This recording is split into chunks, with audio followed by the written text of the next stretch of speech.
Bloomberg Economist ma'lumotlariga ko'ra, Shimoliy Koreya 2022-2025 yillarda Rossiya va Ukraina o'rtasidagi urush hisobiga 22 milliard dollar daromad olgan. Bu ko'rsatkich avvalgi 4 yilga nisbatan 4 baravar ko'pdir. Wildberries dronlari hujumi sababli Rossiyadagi tovarlarning bir qismini O'zbekiston, Qozog'iston va Belarus omborlariga ko'chirmoqchi. Hujumlar natijasida kompaniya logistika quvvatlarining taxminan 20% zarar ko'rgan.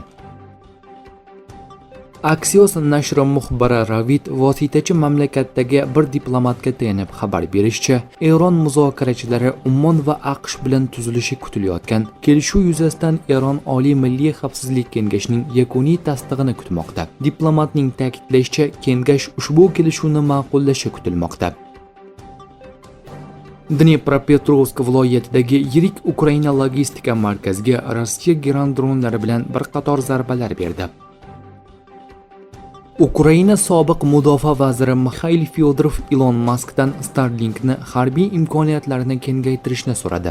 Musk urush kuchayishidan xavotirlanib, bu taklifni rad etdi va tomonlarni kelishuvga chaqirdi.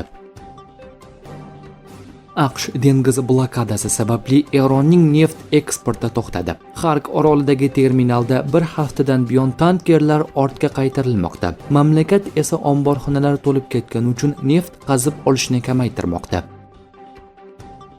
CNN vaziyatdan xabardor 3 manbaga tayanib xabar berishicha, Birlashgan Shtab boshliqlari qo'mitasi raisi general Dan Keyn Trampni Eron bilan urushdan chiqish yo'lini topishga va uni masalan Hormuz bo'g'ozini qayta ochish kabi ramziy g'alaba bilan yakunlashga ko'ndirishga urinmoqda. Keyn shuningdek keng ko'lamli bombardimon amaliyotini ijobiy tomonlardan ko'ra ko'proq uning salbiy oqibatlari va cheklovlariga urg'u bermoqda. U Trampning e'tiborini qozonishga hamda prezidentga yaqinroq bo'lish maqsadida Oq uyda o'z ishxonasiga ega bo'lishga harakat qilmoqda.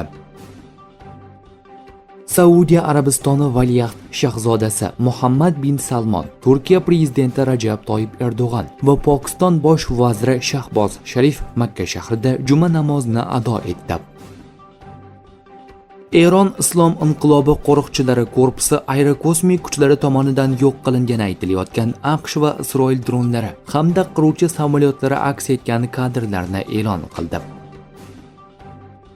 Mojtabo Xomanayning ahvoli o'ta og'ir. Ommaviy axborot vositalari Eron rahbari Mojtabo Xomanayning sog'ligi keskin yomonlashgani va uning vafoti istalgan vaqtda e'lon qilinishi mumkinligi haqida xabarlar tarqalmoqda. Iran Wire nashri prezident Masud Pezeshkian hukumatiga yaqin 2 manbaga tayanib xabar berishicha, Xomanay 28 fevraldagi AQSh hujumidan buyon hukumat a'zolarining hech biri bilan uchrashmagan.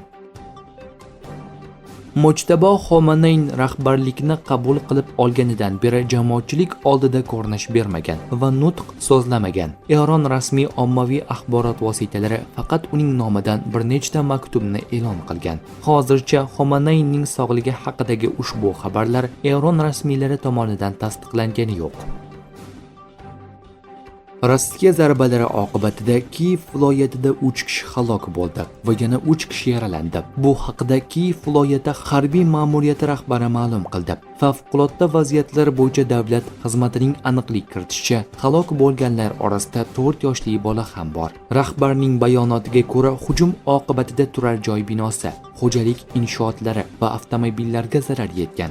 Noturar joy binosi hududida yong'in chiqqan. Kiyevda tungi hujum oqibatida 4 kishi jarohat olgan. Poytaxtning Obolon tumanida yonilg'i rezervuarlarida yong'in yuz bergan deya xabar berdi shahar ma'muriyati.